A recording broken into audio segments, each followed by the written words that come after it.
Hey, today we're going to be talking about using our quantum numbers to help us figure out the electron configuration, or in other words, the electrons and the orbitals they're going to be in for the different elements on the periodic table. So you are eventually going to be working on this page. You will get that from the substitute. This page might be helpful, the front or the back. Maybe the back side that lays it all out for you. I don't actually have that version here at the house. And then you're definitely going to need a periodic table so you can see where the different elements are. So the first one I'm going to do with you, let's start with nitrogen. I think because I kind of showed you these as we went along, this won't seem completely new, but you're going to be doing them now too, so pay attention. And so we're going to start with nitrogen. So whenever we do that, we're going to end up with a total of 7 electrons. But to get there, we have to go through our 1s, then we have to go through 2s, and then we have to go through 2p, or at least get our 2p started. Okay, those orbitals. So let's see how we're going to put that down on paper. Okay, so again, I'm doing nitrogen, and it's going to have a total of 7 electrons because it's atomic number 7. And so I'm going to start with my 1s orbital. And so I'm going to label that 1s. And because I have to go the whole way through that, I have to get to 7 electrons total, I'm going to go ahead and put both electrons in there. Now if I were to stop there, that would be the electron configuration for helium because helium has 2 electrons. But I'm not stopping there. We're going to go to nitrogen. So next I would have 2s, right? After my 1s is filled, I'm going to fill my 2s. So I'm going to draw another sphere or circle, and I'm going to label that 2s. And because I need to fill that, I'm going to put my 2 electrons in. And your electrons, I'm not working on a very hard surface here, so your electrons, your arrows, you might do a nicer job. I like to label out to the right. If it works better for you to put them down below or over to the right, that's fine as well. Or left, I'm sorry. That's fine. Okay, so now we're to the point where we're going to add our 2 P's. Okay, energy level 2 P's. And we are going to extend them a little bit further than the S because they have more energy. And the further we are from the nucleus, that indicates the more energy we have. So I always tend to start the north-south one first. It doesn't matter. As far as we're concerned, it doesn't matter. So I would put 1 electron there, so that would be my 5th electron, and that is 2p. Then remember, I can't just put another one in here because Hund's rule says each one of these p's is going to get an electron before they can start pairing up. So I'm going to put in my second 2p, and I'm going to put an electron in there. And then I'm going to show my third 2p, and I'm going to put an electron in there. Okay.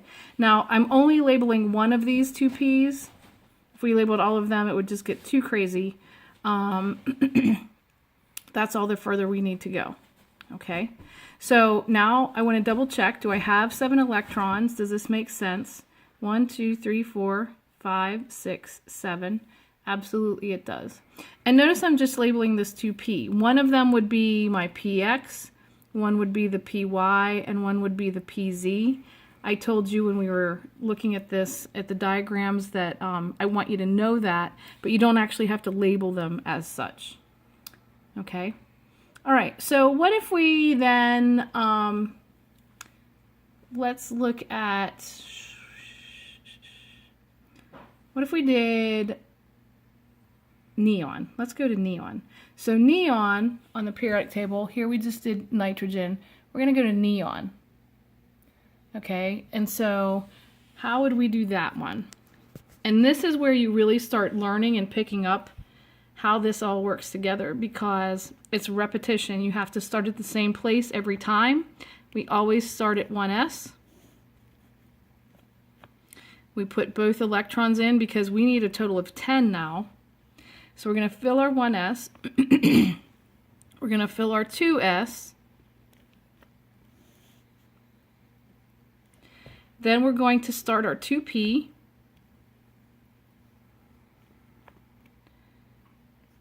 One electron there. I'm going to label it 2p. Then my next electron in here. And my third electron in here.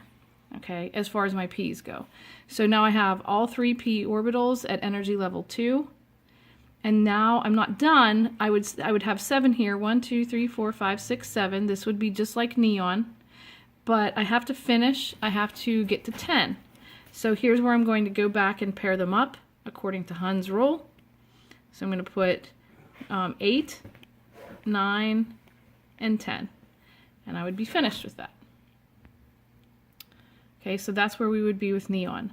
Now, when you're doing your worksheet, if you want to use colored pencil or pen and pencil, I would encourage you to do that. It just makes it a little bit easier to see the differences. You could use different colors for, like, all of your 2p could be a color, or maybe you want to color all of your p's a color, or all of your energy level 2 a color, however you want to do it. It just does get a little bit easier to see whenever you're using colors. So, you don't have to, but you can. All right, so what if we now were to take this, and let's do scandium. Let's do that, and that'll be our last one together. So I'm going to do scandium.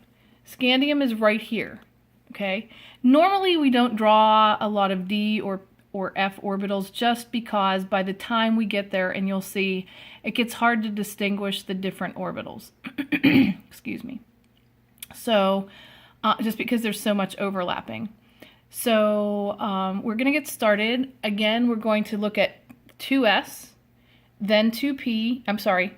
Let me start over. We're going to look at 1s, then we're going to fill the 2s, then 2p, then 3s, 3p, and then remember down here we go 4s, but this is where my first D is, and my first D is energy level 3.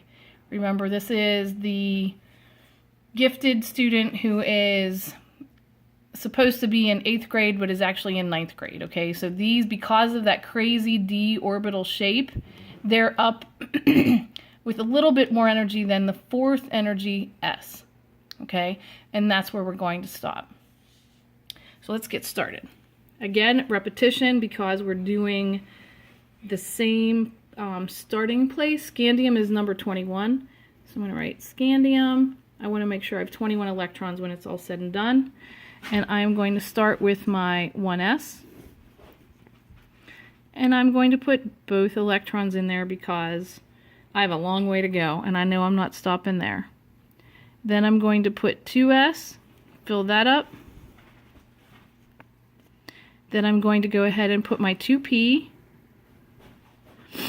I know it's going to be completely filled, so I'm just going to draw all 3 p orbitals, and then just for good practice, I'll put 1 in each one and then go back and pair them up for Hund's rule.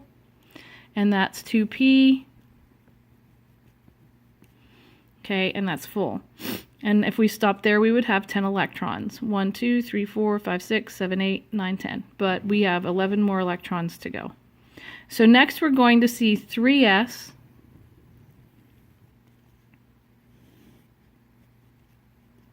And that's going to be full as well. Okay, and then I'm going to have to go to 3p. So 3p, and it has to be a little bit further out to indicate that it has more energy than the s. And then I'm going to put 1 electron there, 1 electron there, and these are my 3p. And so if I were to stop there, so I have 1, 2, 3 electrons in 3p. I'll show you where we would be on the periodic table. Here's 3p, and I would be 1, 2, 3. So if I were to stop there, I would be at phosphorus. That would be the electron configuration for phosphorus. But again, we're going the whole way over here to scandium. So we're going to fill this, and then we're going to come over here to the 4s, and then we'll put our first 3d in. Okay, so I'm going to go back and pair these guys up. And we're done with my 3p. Now we're going to go 4